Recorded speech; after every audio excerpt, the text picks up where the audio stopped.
There's one thing I wanted to talk with you, is that the the perception, the role marketing plays. And I think it's very interesting to see that we live in a world where there is a constant push for consumption. And sometimes it's sort of contradictory what businesses do. So in one way, they're trying to be sustainable, one way they're trying to be ethical, but on the other way, it's sort of confusing what really is going on. I give you an example. I had an issue with I have a fridge that stopped working. In fact, it was not the entire fridge, it was just the freezer. And so I had someone come to repair my freezer, and I have an older freezer, and he said, "Oh, you're very lucky you have this freezer, which is not brand new, and I can fix it easily." And I asked the repair person, "Why is it easy to fix mine and it would be harder to fix a new one?" "Well, because the new one, to start with, is we have to check for the Wi-Fi connection." And I said, "What, the new fridge, they have a Wi-Fi connection?" And yes, that's only one of the things that they have. In fact, the older people that worked in the fridge industry is they don't want to fix it them anymore, the new one, because they don't understand anything is going on. There's so much electronics. And I said, "So are you telling me that when these break, you have to fix a big component versus a small component?" And then he said, "Yes, the new one is when they break, it's so complicated that you change huge parts, not small parts. And those huge parts, we actually throw them away because nobody knows how to fix these parts anymore." So then I was thinking, it's kind of a crazy world that we live in, because we constantly talk about sustainability and say eco-friendliness and all this, but yet we're creating products that are more technology. Supposedly they serve, uh, they function better, but at the same time they require people that are more trained. So normally someone that can fix a fridge is just a person that is sort of has a good common sense, is handy, and is not afraid to start taking parts out of a machine and then put it back together and follows some guidance. Now you need someone that has a 4-year degree in order to work on the fridge. So not only the fridge is more expensive, the people that you have to hire have to be more trained. They spend more time fixing them. When they break, it's more complicated in general. And it's hard to know if it's that much better for the environment. They use less electricity and all of this, but the components that they use have more rare metals as well. So they require some more extensive mining in order to collect all of these metals. So sometimes I wonder, who wants this? Do people really want this? Um, is it something that is given to them and then they have no choices? Someone was telling me today, maybe the metaverse. Remember, we talked about the metaverse 2 weeks ago, and the metaverse, maybe the world that we live in, is a world which is like a world where you are a rat, and this rat has 3 accelerating pedal. One pedal, every time they press on the pedal, there's food that comes to them. The second pedal, once they press on the pedal, there's a female that comes to them. And then when they press on the third pedal, the pedal goes directly to a part of their brain that creates joy. And they find that eventually all the rats, if you leave them with these 3 pedals, they end up dying pressing on the happiness pedal. They forget to eat, they forget about their girlfriend, boyfriend, and they just press on the happiness pedal. And so that's sort of this metaphor, of the world that we live in, that I feel very responsible in many ways, because I teach marketing. I'm a business professor, and at the same time, I teach new generation of people that are going to be responsible business people, and they have to think about what do they do. They have this responsibility to think about it. There's the responsibility where you can be sort of a little bit being hypocrite, I guess, by changing the world in a way that is politically correct, but at the end, it may not have an impact, which is the real impact that you're pretending that you're working on. And so you have to be responsible. You have to be critical. You cannot be someone that believes that everything that is new is better. At the same time, you have to be responsible also by sometimes taking a path which requires to really explain people what they're getting and what they're not getting, and not just talk about what they are getting.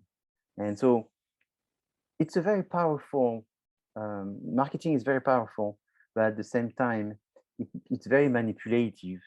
And so you have this responsibility, and I think it's great to understand it, because you can use it to either protect yourself from this sort of fake world, but at the same time, to use it in order to help the world become a better place. What is your experience with, planned obsolescence? Have you had some planned obsolescence discovery yourself?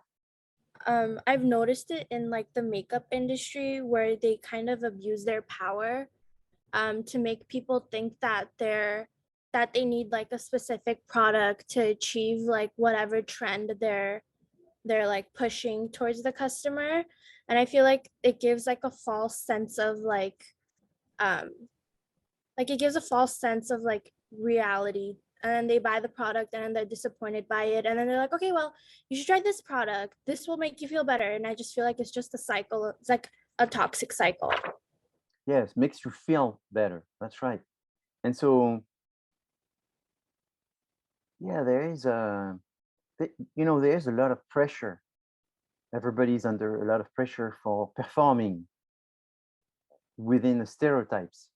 And so obviously that makes it very difficult, because then everybody wants to appear in certain ways. And it's for sure that social media is making these kind of things worse, right? Where it was interesting when in the 80s you would ask, a kid what he wanted to be, and then in the 80s they would say, oh, I want to be a surgeon. And then you ask them in the 90s what they wanted to be, and in the 90s they wanted to be astronaut, and then in 2000s, early 2000s, what they wanted to be, and in 2000s they wanted to be a singer. And now if you ask them, is they want to be a YouTuber. And so obviously there's change of perceptions. There is a fake world out there. And so I just wanted to share that it's very important when you're in marketing that you pay attention to these.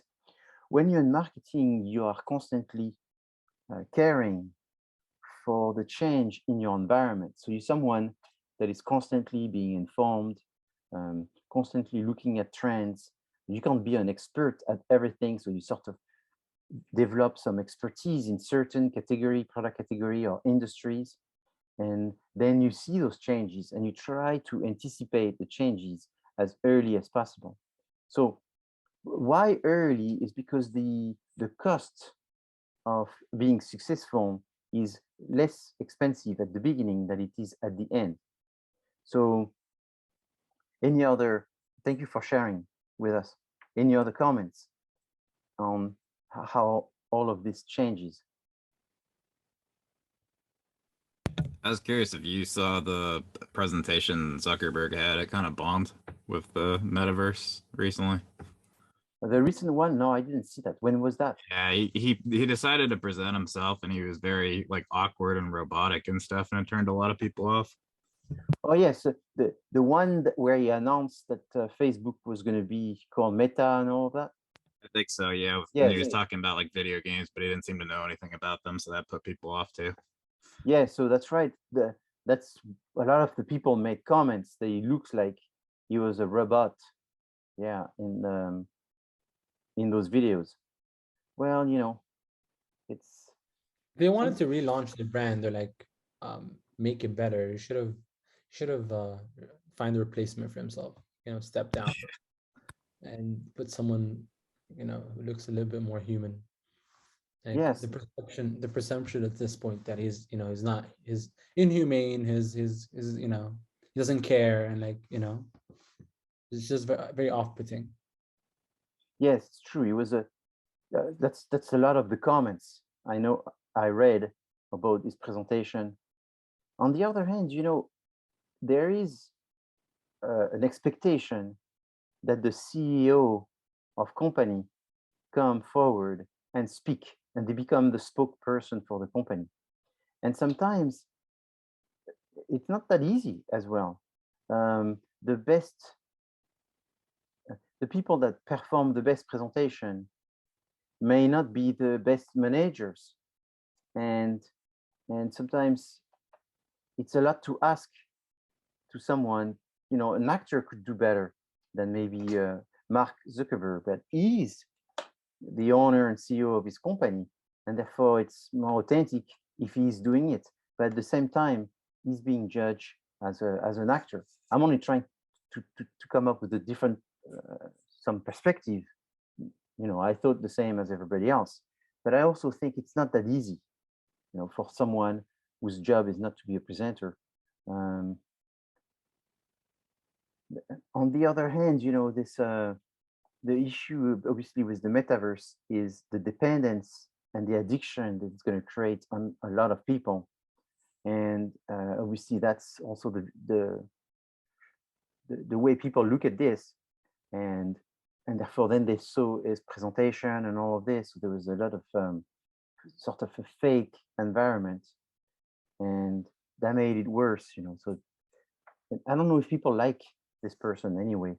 So if people don't like him to start with, then they like him less with this. So I have no doubt that this metaverse is going to come, though. It's just a question of time. And I don't think we're going to jump into it super fast, but it's going to come incrementally, little by little. A little bit like the smartphone came. You know, a lot of people didn't want smartphone. At least that's what they said. And now I think pretty much everybody has smartphone. And so things sometimes happens too quick, and sometimes they take a slow time. But I think it's very difficult to stop progress. Also, there's new generation, and they don't have the same experiences, and so therefore they may not know what could be better for them. There's a very good video that I found on YouTube, and I'm going to try to send you the link of this video. I'll send it to you through your email.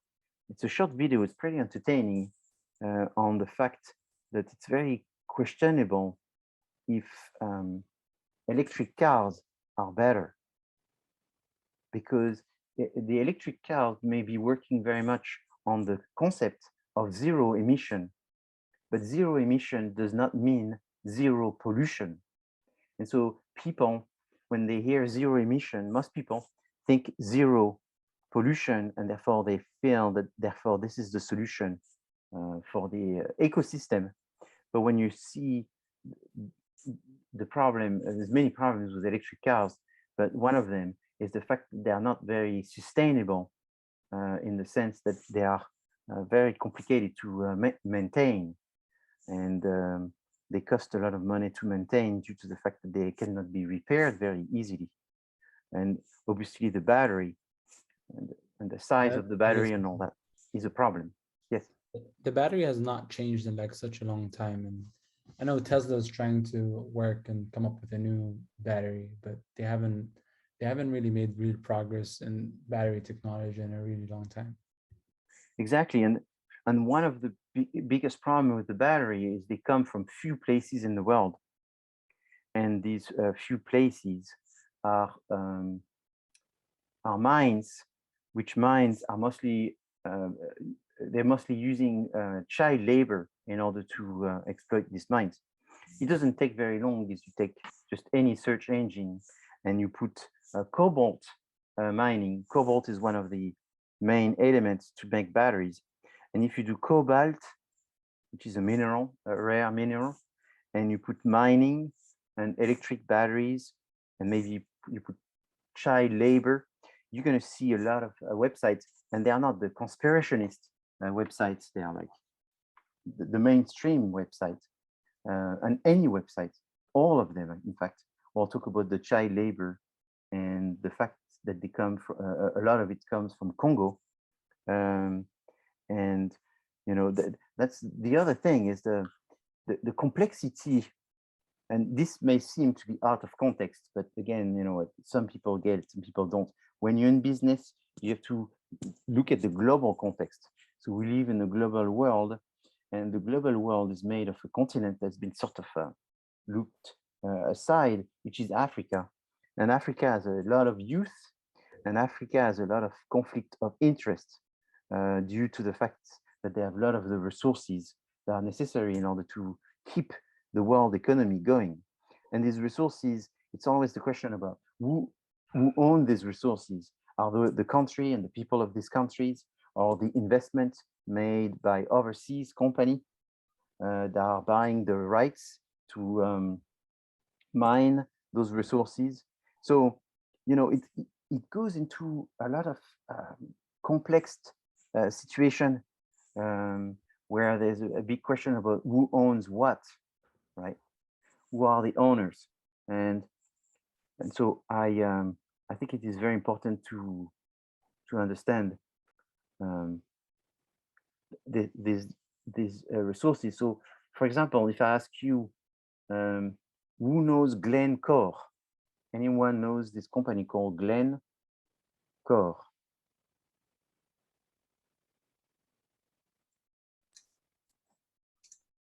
I mean, the name sounds familiar, but I don't know exactly what they do. Can you type it in, the name, in the chat? How I spell it? Yes, so it's called Glencore.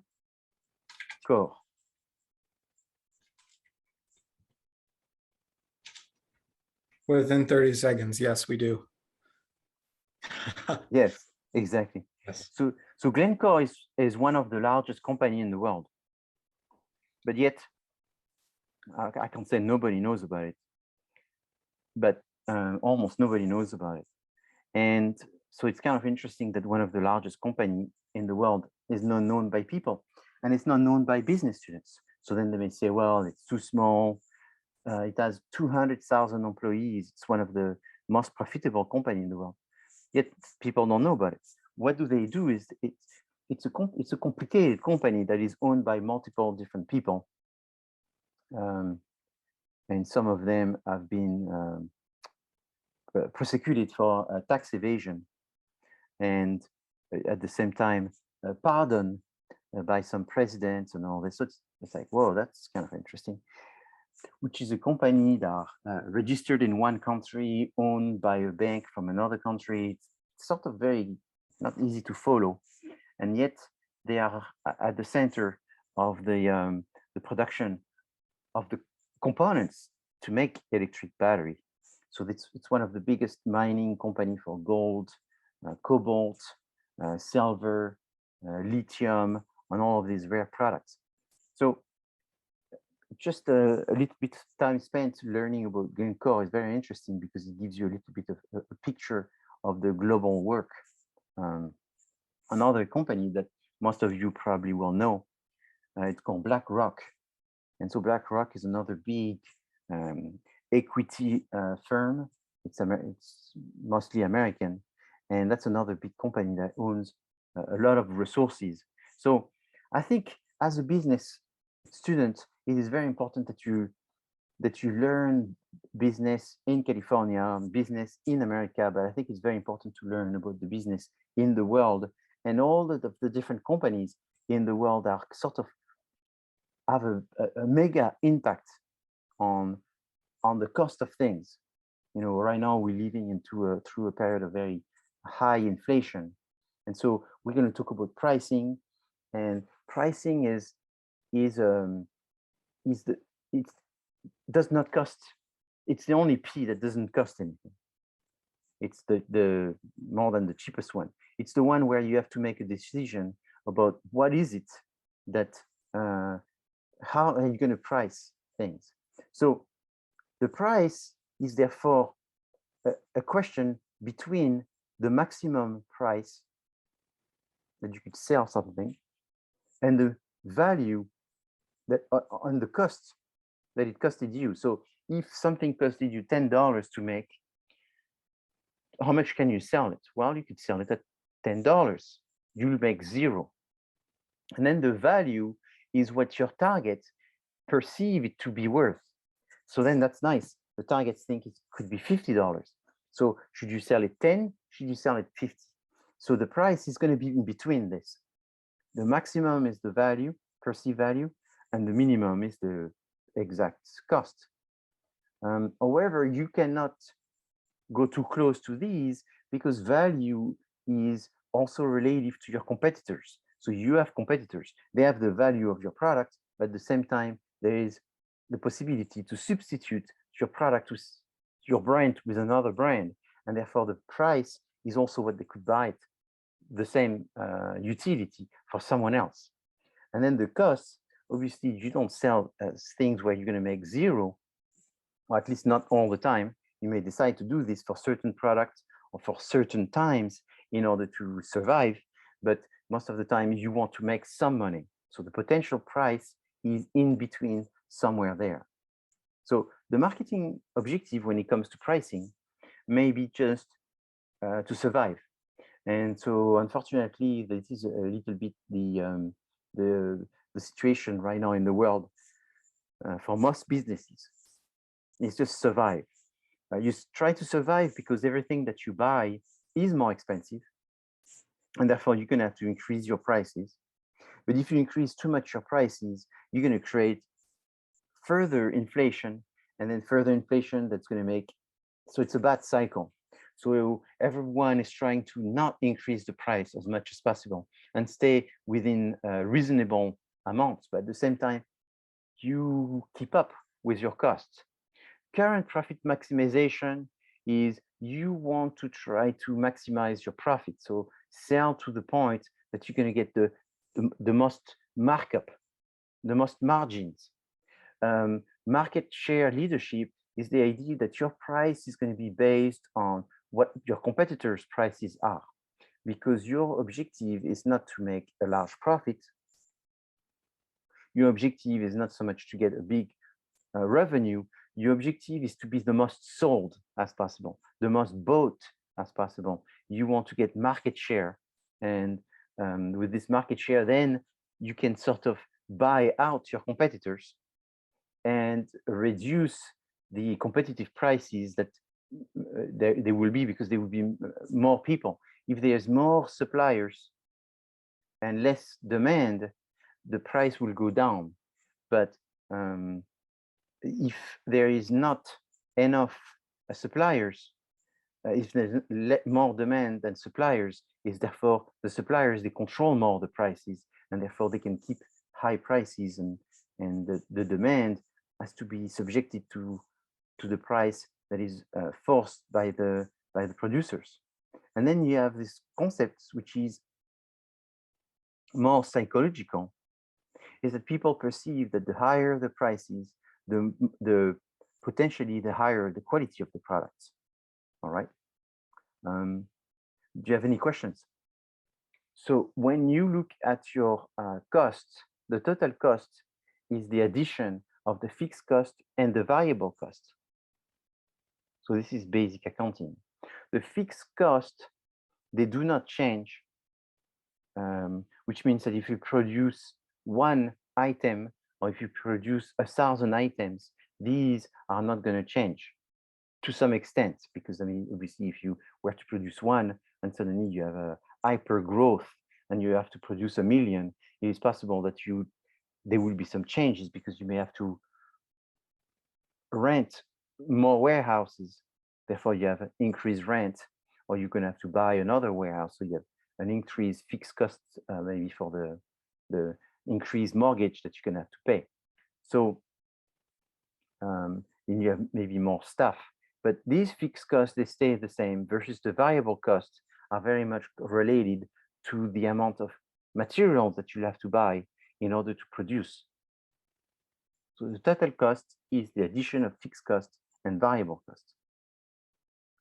The costs change as you buy more products. So if you're producing one item, you will be buying raw materials and labor for one item. The more items you produce, the cheaper it will become for you to produce it. So you make one cake, one wedding cake, versus you make 20 wedding cake. 20 wedding cake will allow you to buy 20 times more flour, 20 times more milk, and by buying in larger quantities, you will get a discount for each one of these items that you will buy. And that will give you economies of scales, which will allow you, with an increased volume, to decrease the cost of producing each of the items.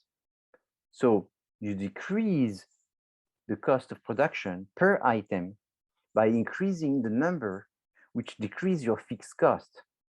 But it also decreases the cost of buying goods because you get a discount for larger volumes of purchase.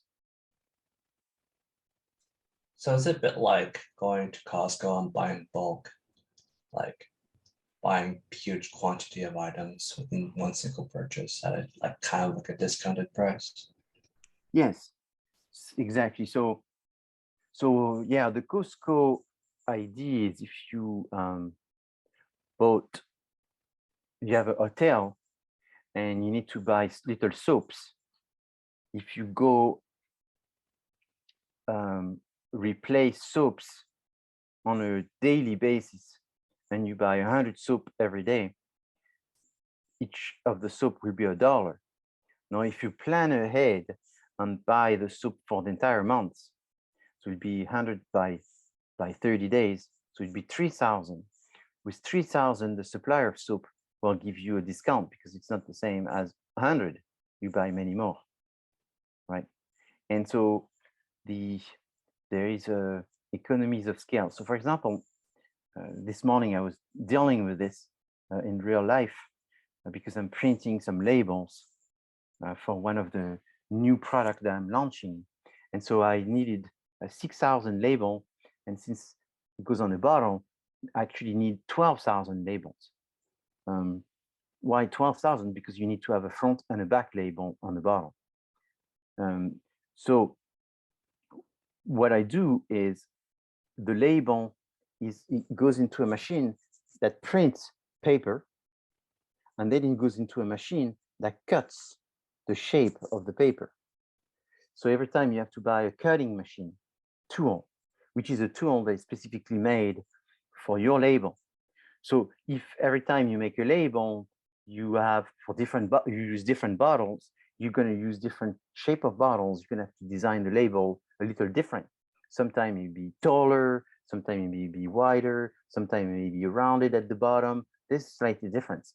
So every time you buy a tool, the tool is, let's say, $400. So if you do if you print 400 label, 400 label is going to cost you $1 to print. But then the tool costs $400. So each label is going to cost you $2. But if you decide to use that tool again, you don't have to pay for it.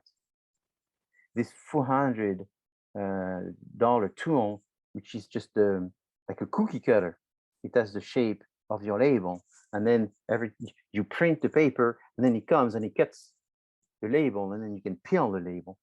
If you buy that tool will cut probably something like 50,000 label, or maybe more sometimes, until it doesn't cut well anymore, and you need to do another one. So if you only use it for 400 labels, it's $1 for that tool because it's $400. But if you use it for 50,000 label, it's $400 divided by 50,000. So that's going to be, 2 cents. So 2 cents and $1, it's a big difference because depending on which industry it varies, but you could say it's multiplied by 5 between the time it's produced and the time it's actually purchased by a customer. So if you do 2 cents multiplied by 5, means it's an increase of 10 cents. But if you do it when it costs you $1, it's a $5 increase. So something that is worth $30, then it's worth 35 because of that. And if it was 2 cents, it's 10 cents, so it's $30 plus 10 cents. If you can sell it for 35, you rather pocket that $4.90 than actually pay for the tool. So all of these economies of scales are very important. And so when you make a product, you have to think about this. So in that situation, since I have 2 labels and I'm producing, I need 5,000 label, actually 6,000 for the front, 6,000 for the back. What I pay attention is that the shape of the front is the same as the shape of the back. That way, it's not 400 divided by 6,000. It's 400 divided by 12,000 because I can cut 12,000 labels with it. That's an economy of scales that you want to think of because you don't want to lose money. But then you can't just think in terms of economies of scales. You also have to think in terms of the aesthetic, what looks better.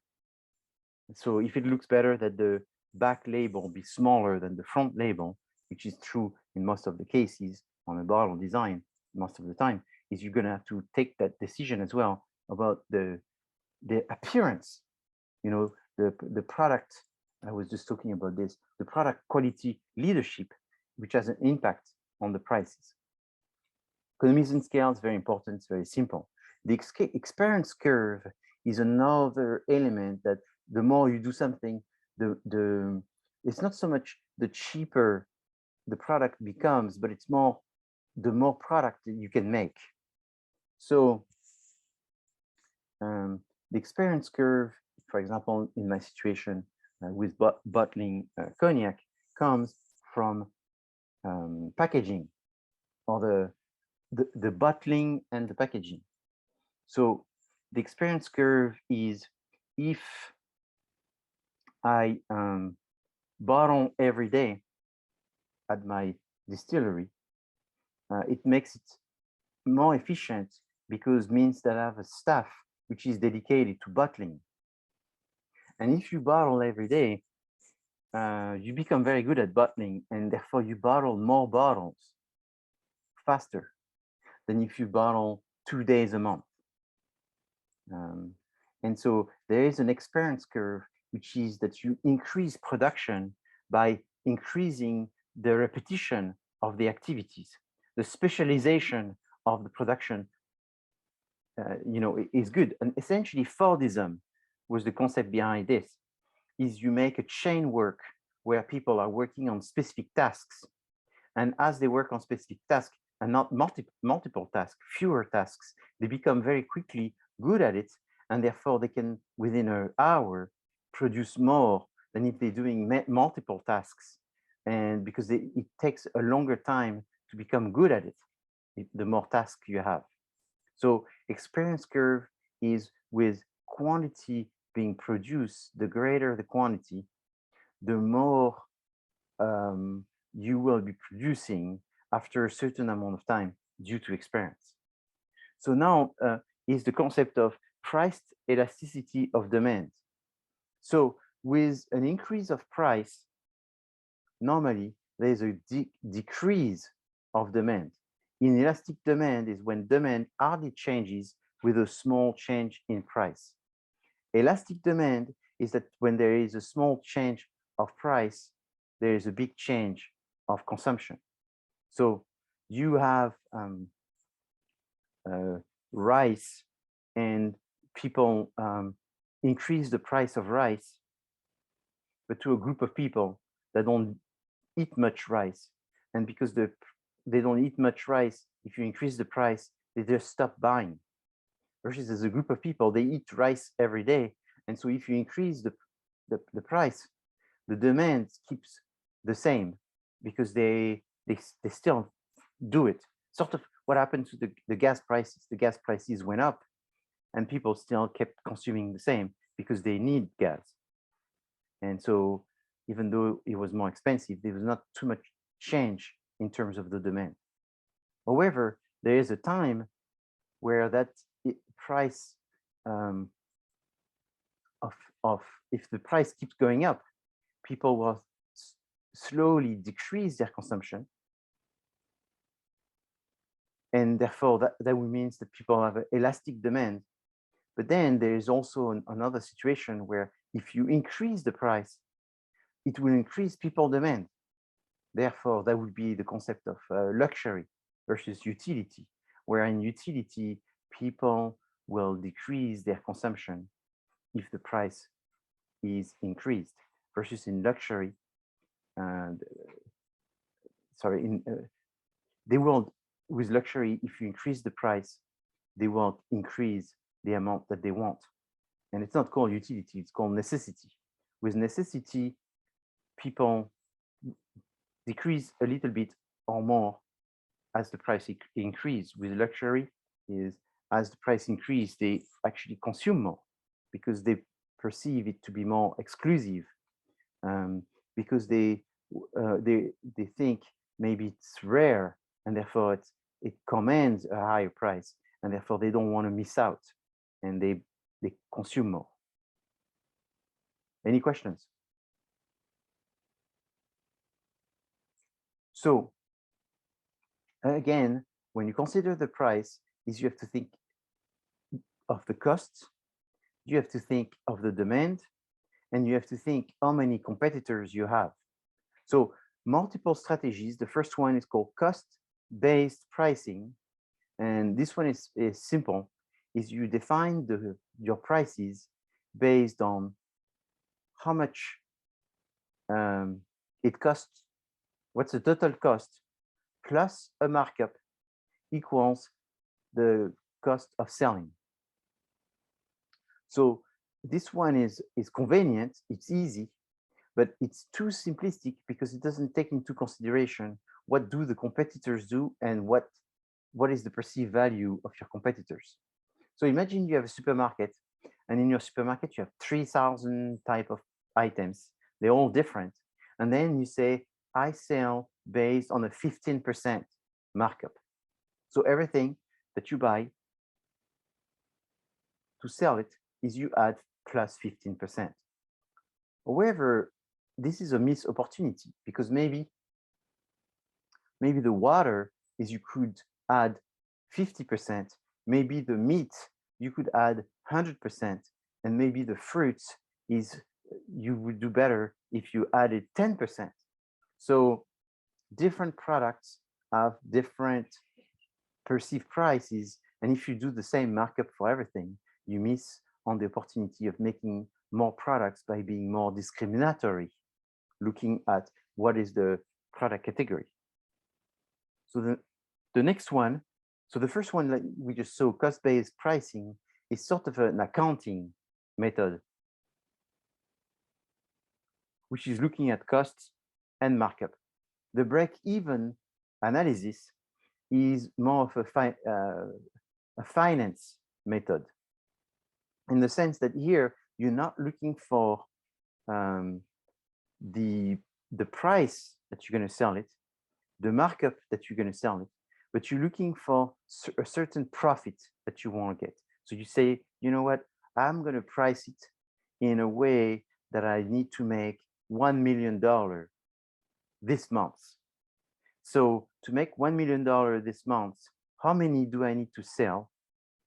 And what would be the profit? So it's like a graphic simulation, if you want, where you plot the, it's a graphic simulation where you're trying to find the threshold. The threshold is, you know, your costs, and then you're trying to find the $1 million profit. And therefore, to find the $1 million profit with your cost, then you're going to find how many items you need to sell. And then based on the amount of potential items, you're going to find the amount of profit that you will have to make for the markup that you will have to find with the products. So by plotting it, you could say, oh, $1 million profit, I can do that by selling 1 million products. However, to sell 1 million products in 1 month, it's not realistic.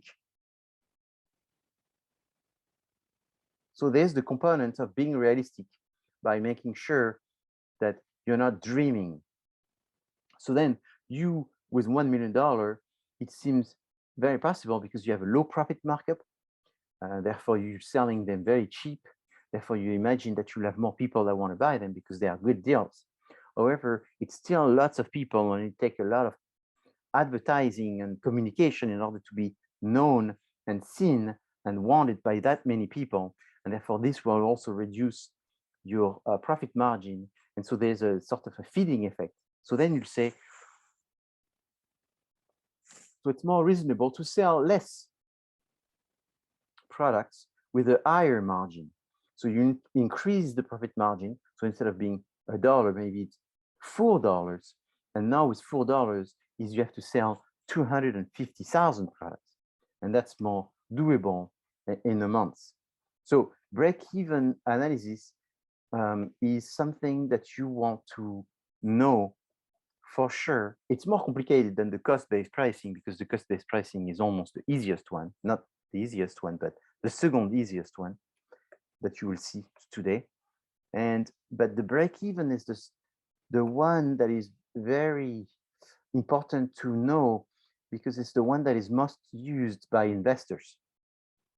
So investors are happy to invest in your business as long as they know when they're going to get their profit back and how much profit they're going to get. So you ask them for $1 million, and if they give you $1 million, you give them 10%, you give them 15%, you give them 50% or whatever.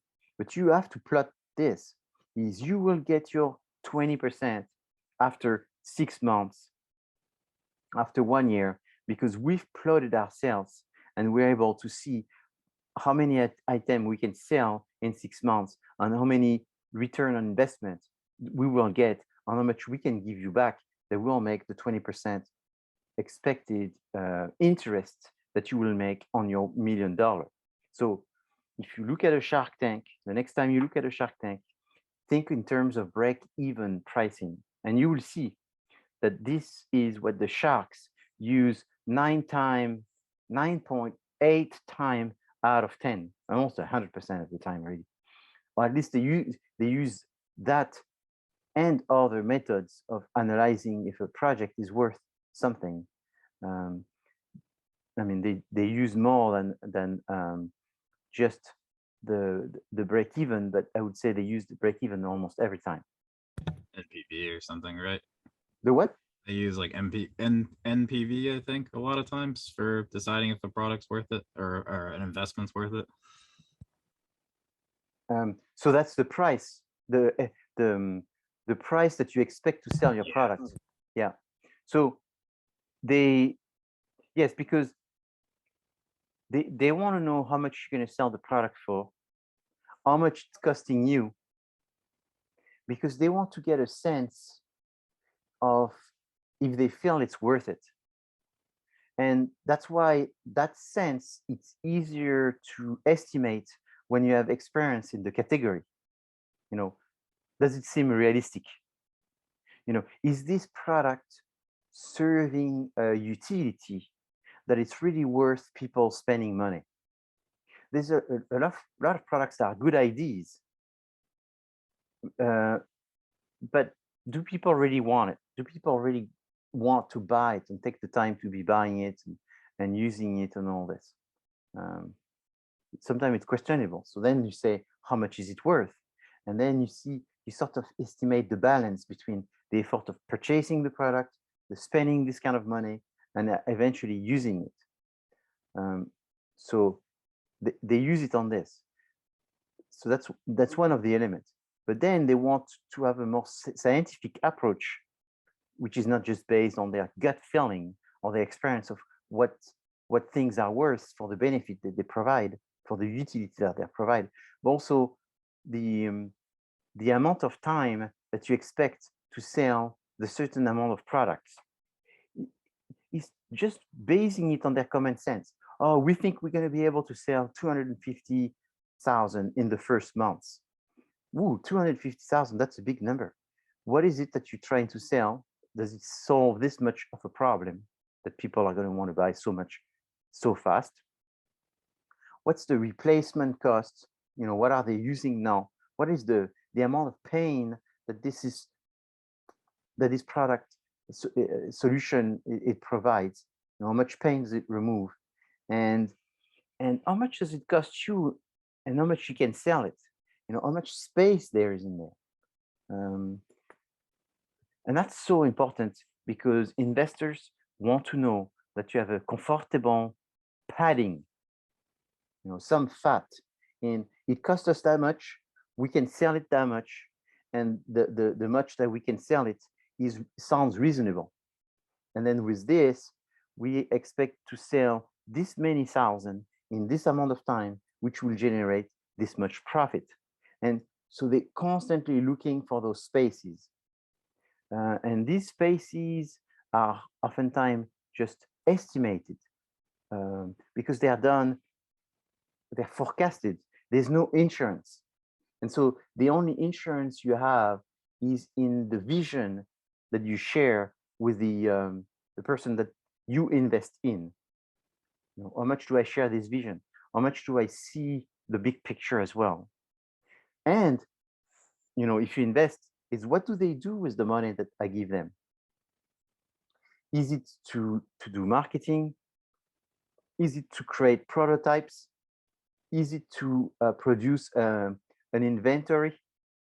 You know, and that's all the risks, because if they use the money for marketing, do they have the money for the stock and inventory?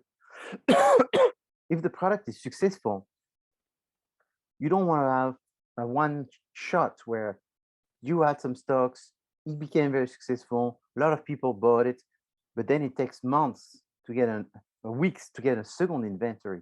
And during this time, people go forget about you, or people go and buy from your competitors. So the money you get from investors, they need to see that it's not going to be giving you just the opportunity to be successful one time. And then the next time when they start making some money, because that's, you know, there's usually sort of like arming a pump. There's a period where you just work, you don't make that much profit. And it's with time that you start making some profits because you harvest from the investment that you did earlier. So investors are very keen on those numbers. Value-based pricing is the third method.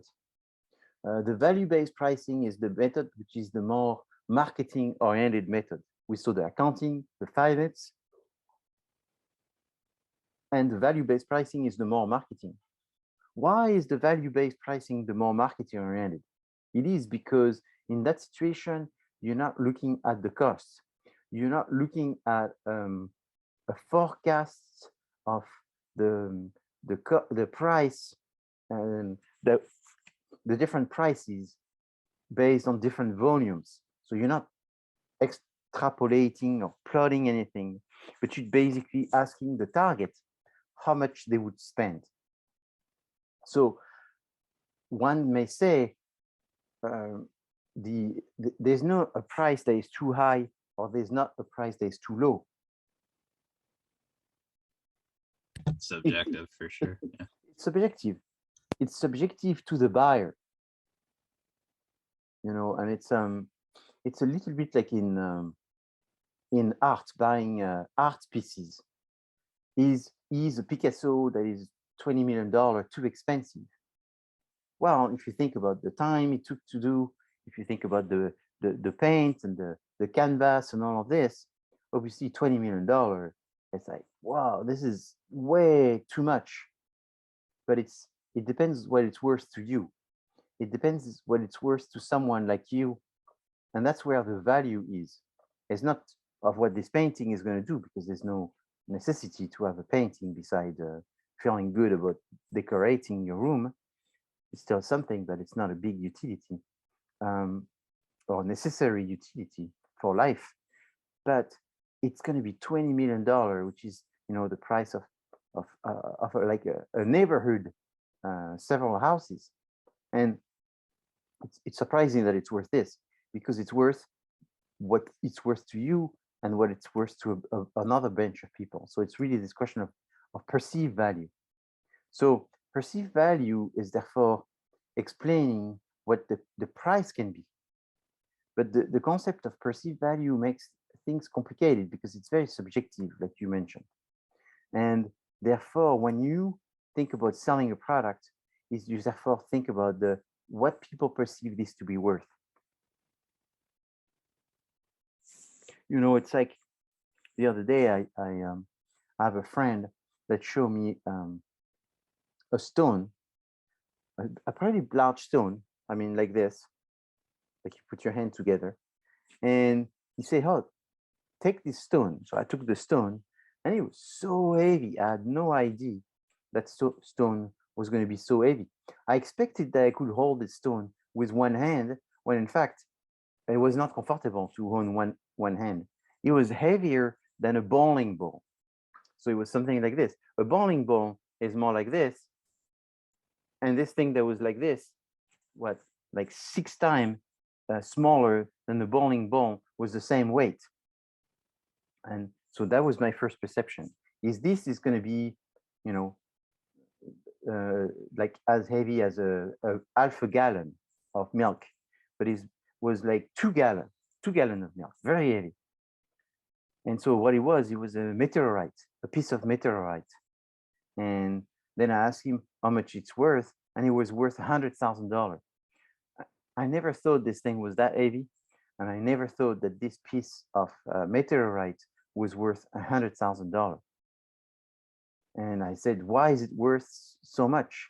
Is because it adds, that's what my friend told me, it adds some components on the stone, which was materials that does not exist on Earth.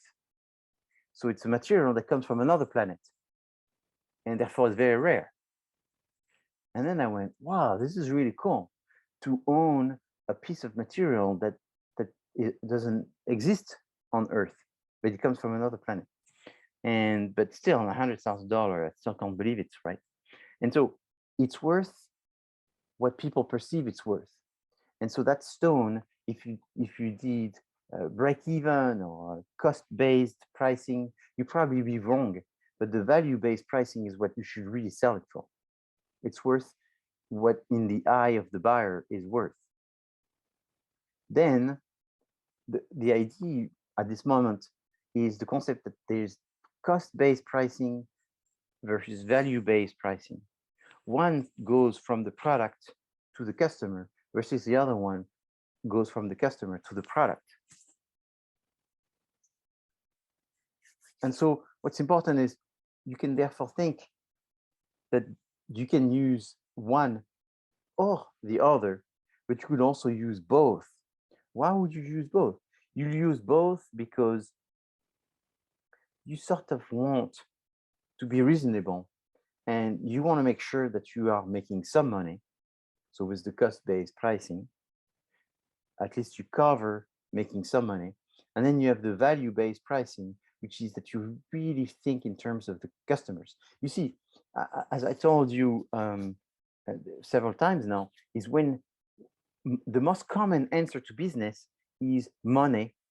And the second most common answer to business is customers, targets. And therefore here, that's the combination, is the customer is who determines the price. And eventually that's what also determines the product that you're going to serve them. It's not you make a product and then you go, oh, I made this product. I think it's a good idea. What do you think of my idea? Well, maybe it's a good idea, but not for me. So maybe it's not a good idea for anyone beside you who made it.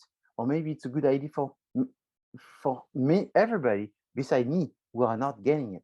So there's no right or wrong. What's wrong is when you make a product based on your idea and you never think about what the customer wants.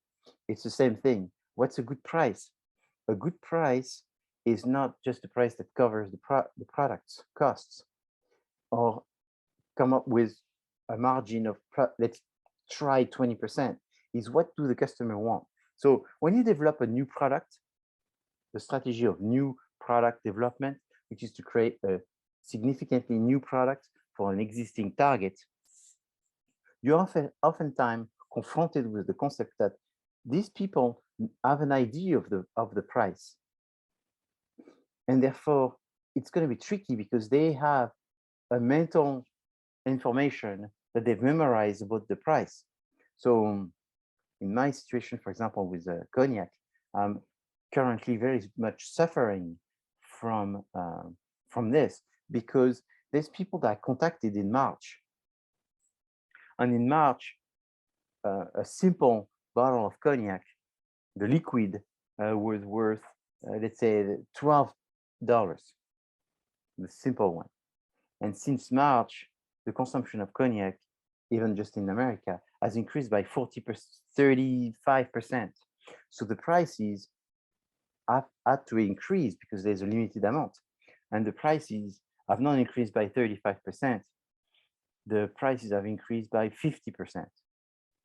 So the people I contacted in February to offer them to buy my cognac, when I contact them now in November, and they find that the prices are like 90% more expensive, almost the double, they think I'm a cheater. They think I'm taking advantage of them. They think I forgot that I offered them a price and I try to rip them off. And it's not the minority that think that. Out of 100 people, there's 90 that think I'm trying to rip them off by artificially increasing the price. But this price increase is really due to the change in the market. So the trick is to, therefore, talk about the price going up, which is due to people perceived value of the product. And since the product is limited, it's the increased perceived value, which you could summarize into popularity. The product is more and more popular, and there's the same amount being produced. Therefore, the product price has to go up. And this is for everyone. Then people see that they don't want to miss out. It's a different perspective than if they think someone is becoming greedy, is they don't want to miss out. And at that time, they accept more the increase of price. It's still complicated, but they accept more. And this leads to the fourth way of looking at pricing, which is called competitive-based pricing.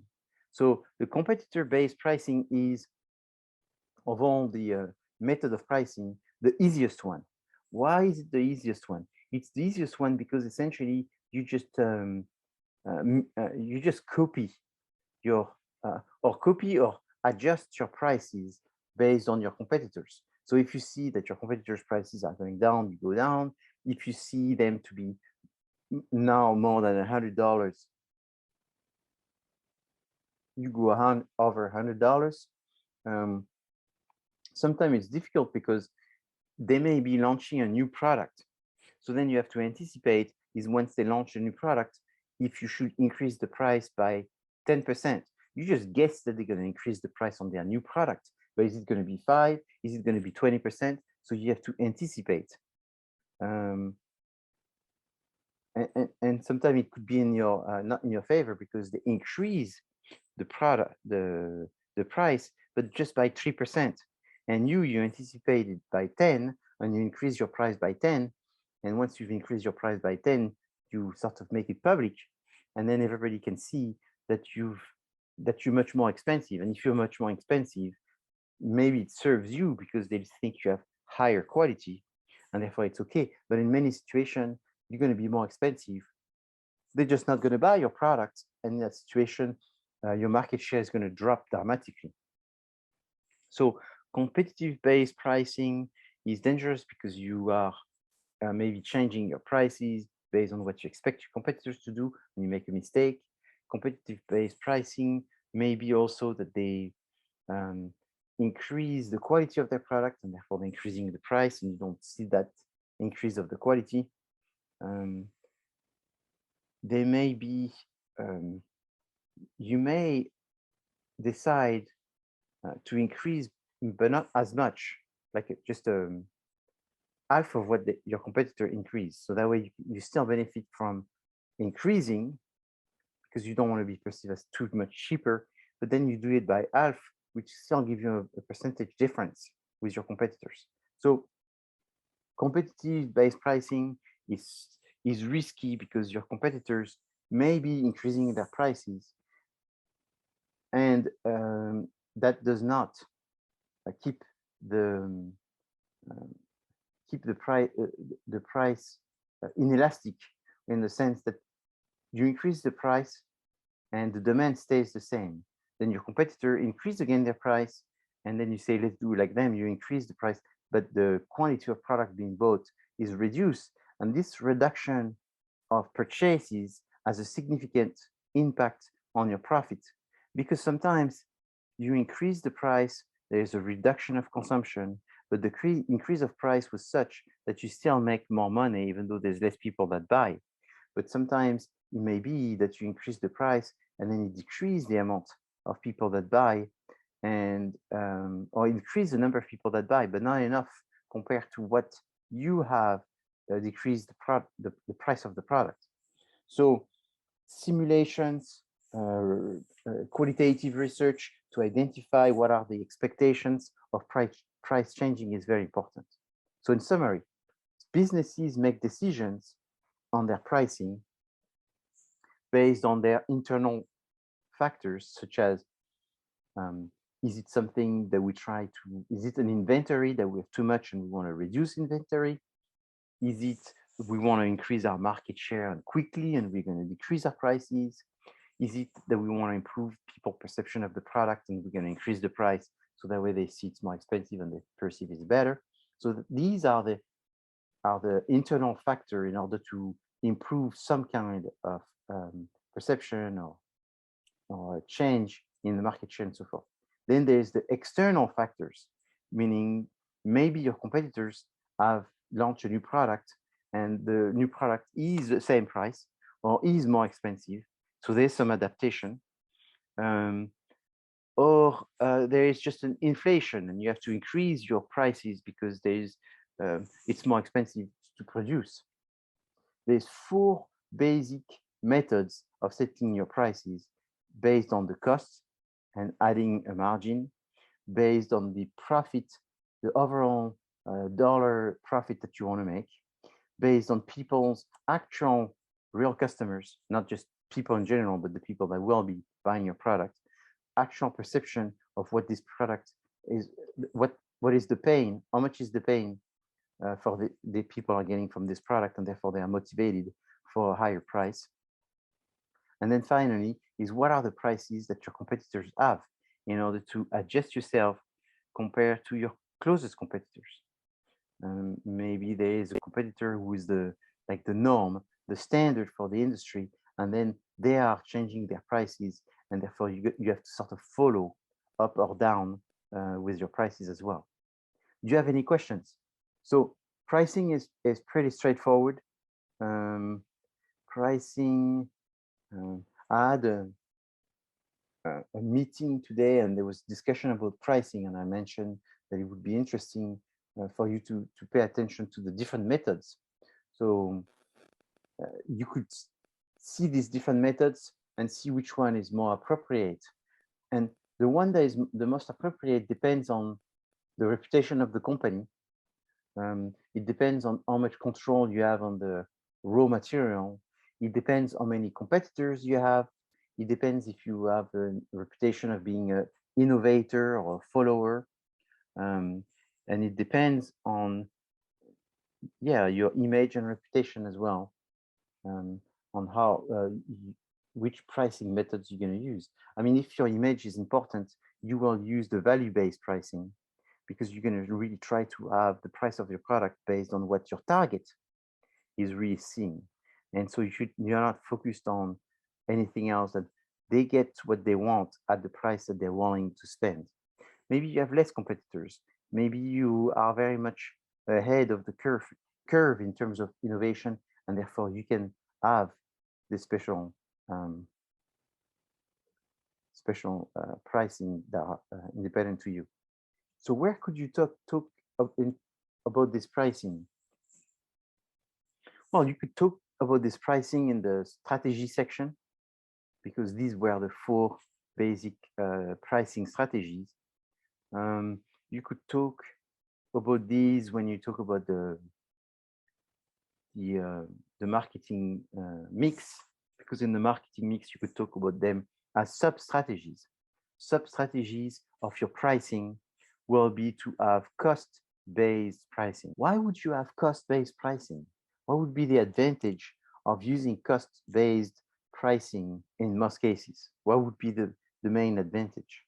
If you aren't a leader in the industry, it would give you an easy method to target prices. Yes. So if you are the leader, you would say, well, if like you're a very large corporation and you have many products, and therefore you want to have a simple methods of setting your prices, which is not just cost-based pricing. And your organization is almost like a government. So you want to have simple rules for everybody to understand what's going on. Maybe you don't have too many competitors, and therefore you can do this. That's a potential answer. Another potential answer is because there is also a very standard rule in your industry that sets the type of margin that you make. So the retail industry, retail industry is, for the most part, I cannot say the entire retail industry is 20%. That would be wrong. However, if you are a supermarket, a grocery store in a specific area, zip code, most of those stores in that zip code will have a very similar markup. So they'll say, we're 20 to 24%. It's sort of the norm. And therefore, what can you do? You can try to buy more, economies of scales. That way, with your 20%, you make extra by having a discount on how much you can buy it. You buy it right now is 1,000. You buy 1,000 of these, it's 800. But you still make the plus 25%.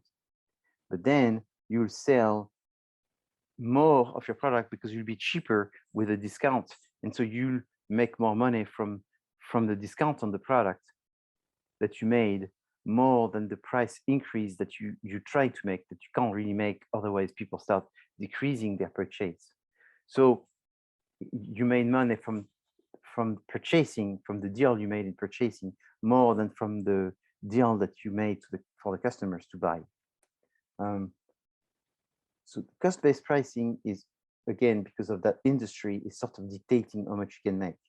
So if you are like in the sugar industry, a lot of these primary goods like oil, sugar, salt, and all of this, they're pretty set in the prices, and there's not too much difference between the different suppliers. And therefore, in that situation, you will see that their method of deciding for the price is very simple. The local gas station probably use this method of saying plus 15%. So that's the cost that they buy it from the wholesaler of oil, of gas, of petroleum, and then they just add 15%. And sometimes that rule is also good when you don't want to take a risk of making things too cheap or too expensive. Is you just make a general rule for all of your products, and then that's easier to come up with prices. You're just not taking too much time develop the pricing. Developing prices is difficult because you can easily be too low or too high. If you're too low, the chances of going back up are very difficult. If you're too high, the chances of going down are much better. But the problem is you haven't optimized the number of products that you have sold by being too high. So if you have to pick between these two, the best is to be too high and then work your way down, because too low and trying to move up, it's not like it's impossible, but it's almost impossible. Yes, Melissa. Yeah, hi. So to go on from when we met earlier today with Yes. our team, and we were talking about pricing as you would list it under the marketing mix. Yes. And so for this, say for our particular project, would it be appropriate under pricing to use more than one of these? Like maybe we should be somewhere where you could Absolutely. you consider like value and competition. Exactly. Exactly. Right, thank you. Exactly. Could you use all of them? You could use the 4. For example, in my business, I do not use I don't use so much the break-even pricing. I'm not saying that's good. It's just because I do not have a situation with investors where I need to generate a specific profit for them to want to keep investing more. I don't have, shareholders to the point that I have to give dividends and all of this, which this is required to do the break-even pricing. So what do I use? I use as a basis cost-based pricing and at the same time competitive-based pricing. Why? Because these are very objective. How much are our competitors selling are more objective, and how much it costs me. So I need to make sure that I can sell a product based on cost-based pricing, which at least leaves some room compared to our competitors.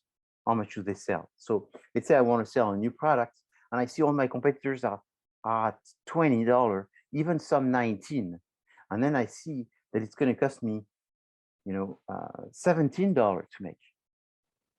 So then I go, how am I going to go further? This is not a good business. I want to invest time because I'm only going to make at best $2 on this, which $2 is the equivalent of 12%. And so most of the time when I sell something, I make 20% or more, and this will at best generate 12 to 13%.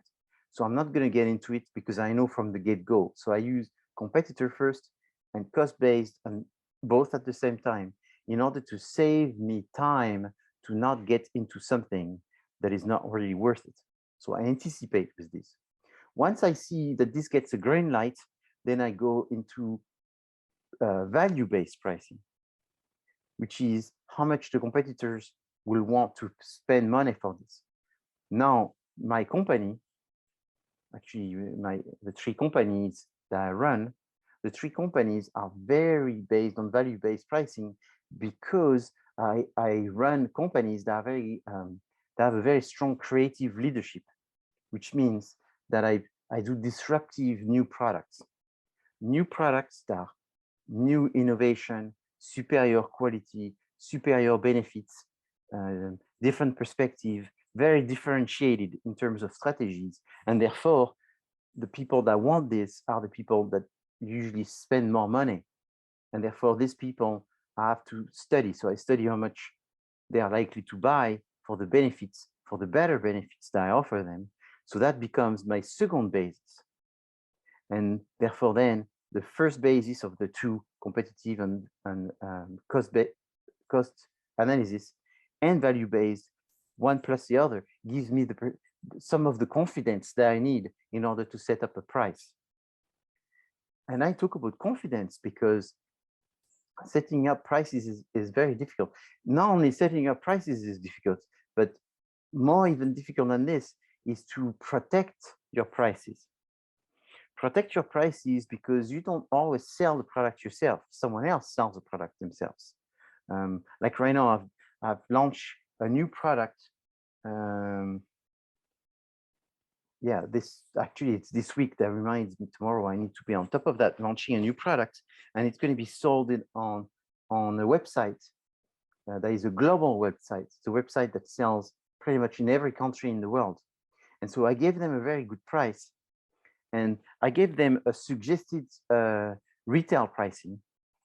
And what I did to get them motivated is I'm not making a lot of money between the price I sell it to them and the price that I suggest them to sell it.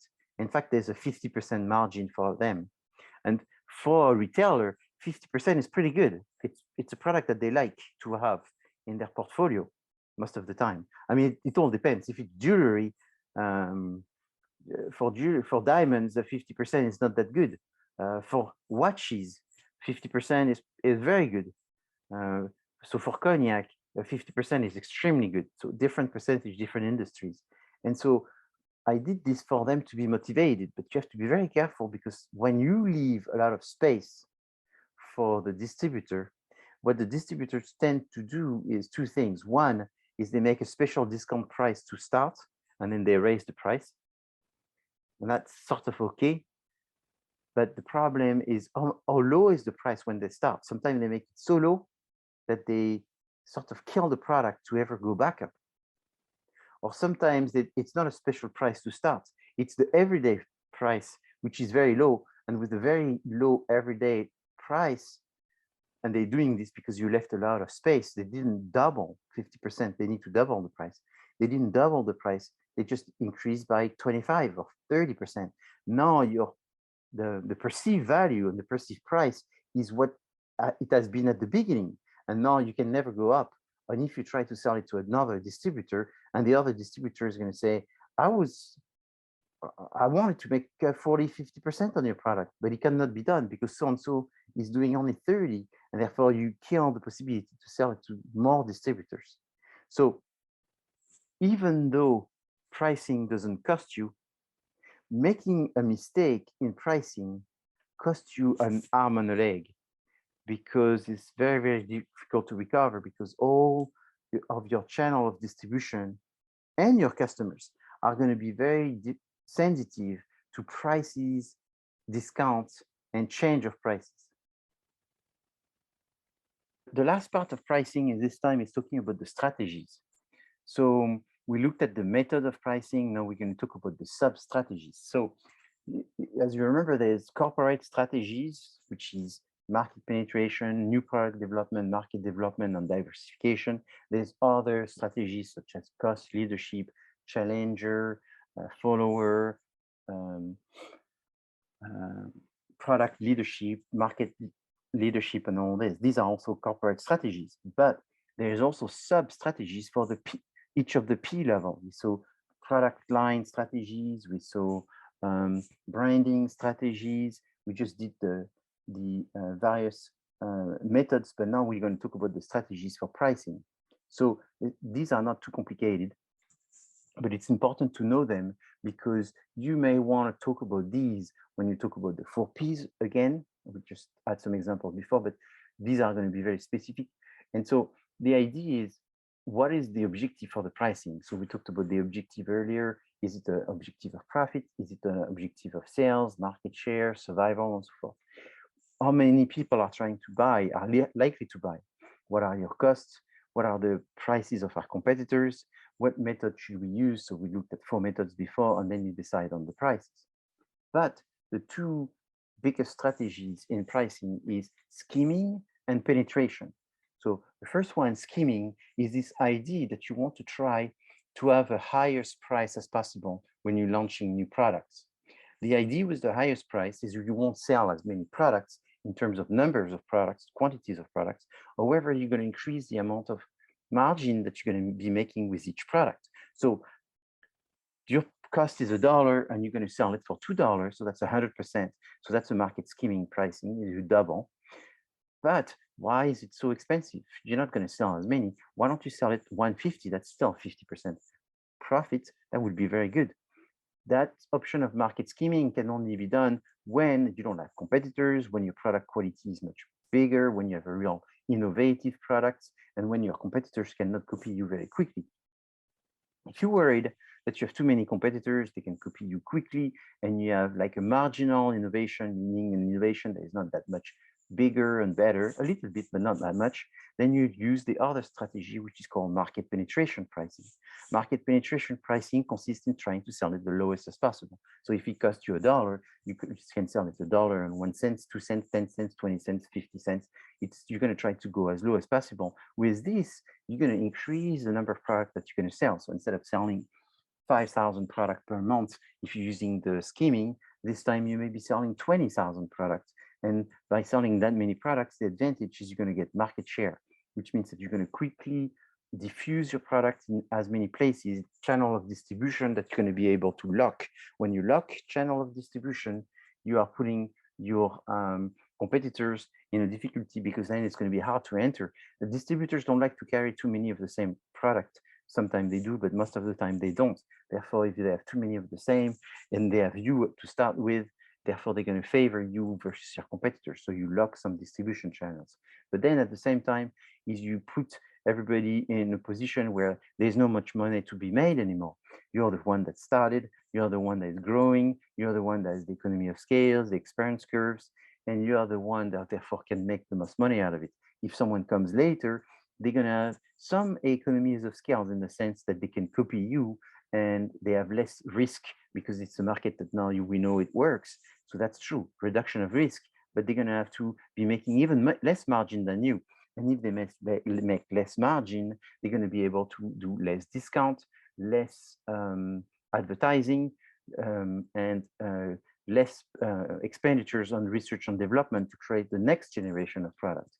So there is pros and cons for each one of these, and therefore you have to see the position of your product, the position of your company, depending also, if you're trying to still develop this belief that your product is better, maybe you don't want to reduce the price and you in fact want to keep it up and maybe make it go higher.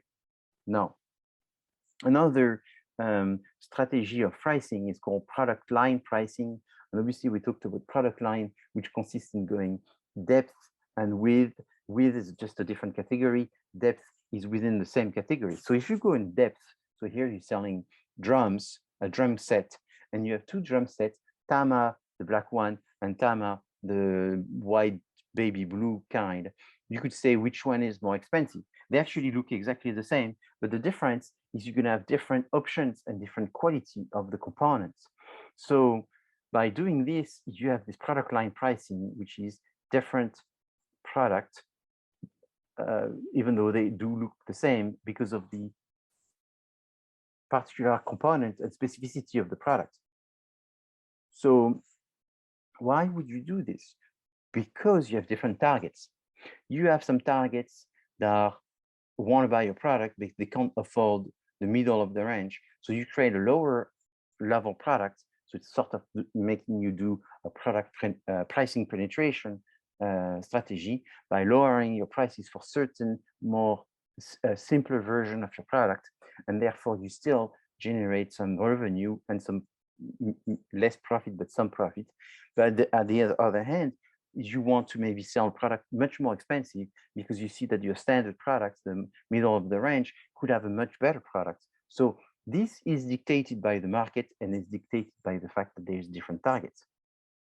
The next one is product mix pricing strategies, where you would have either optional or captive.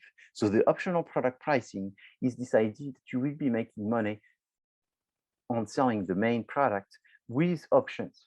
And in fact, the main product, you may be making 15, 20% of margin for the main product.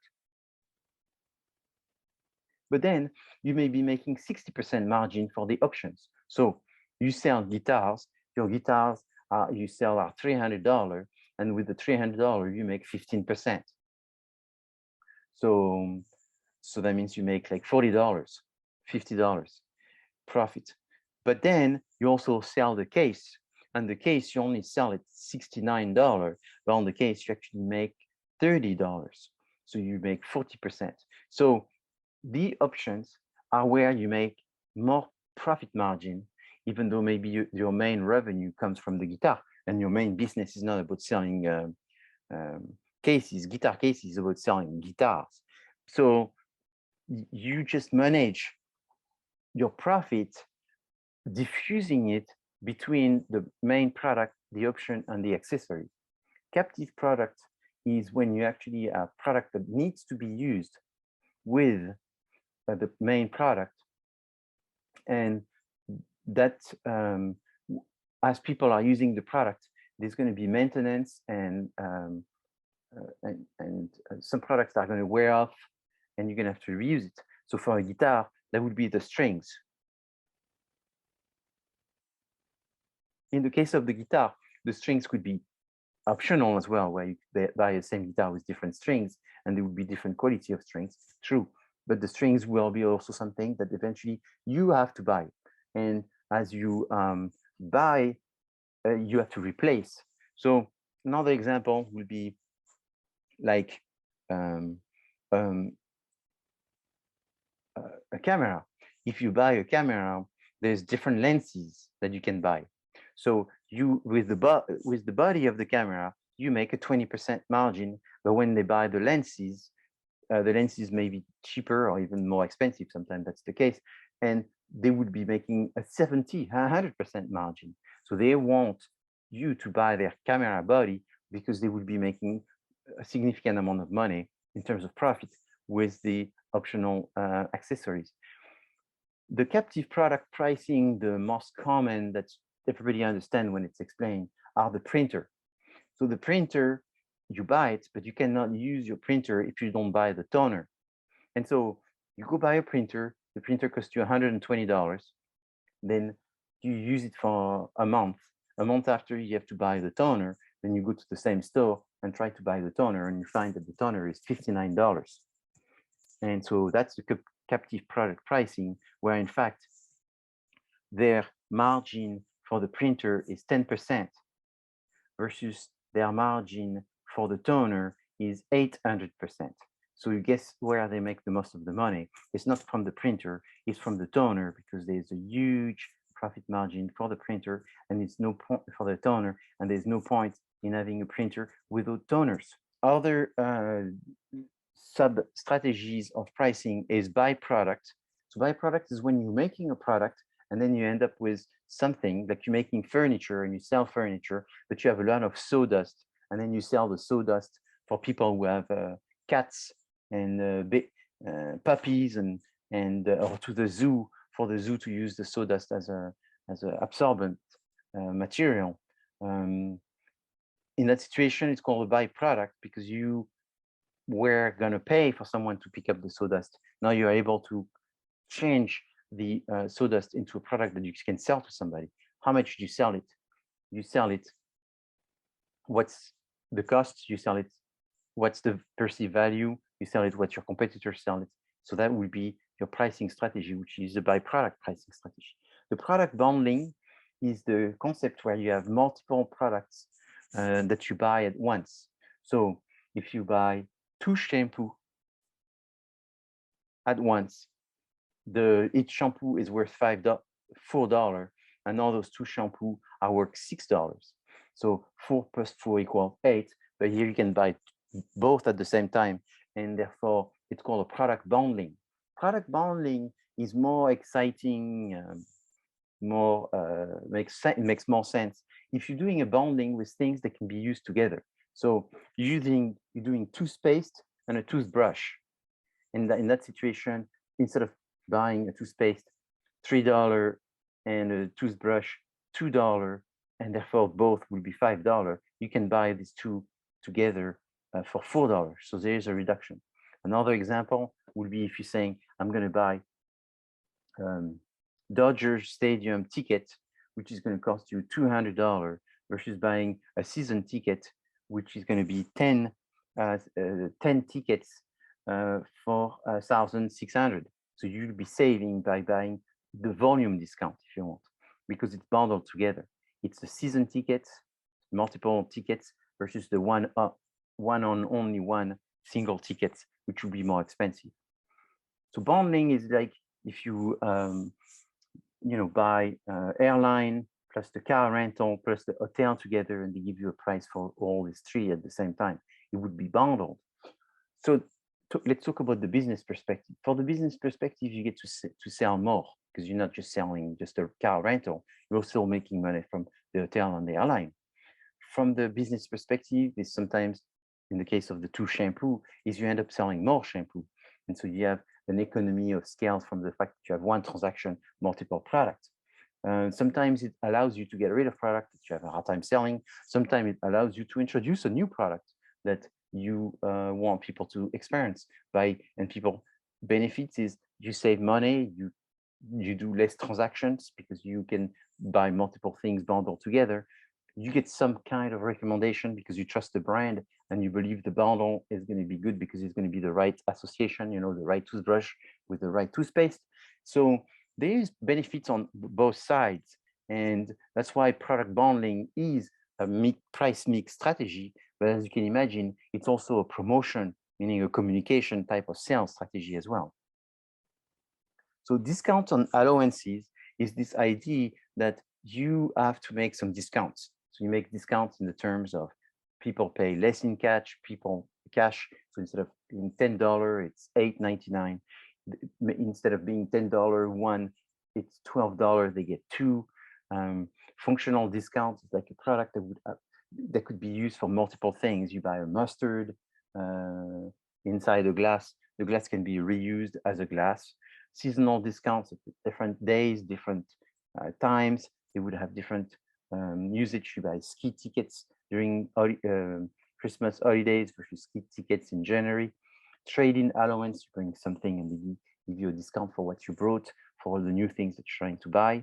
And then promotional allowances, there's a specific time where there is a discount for joining in.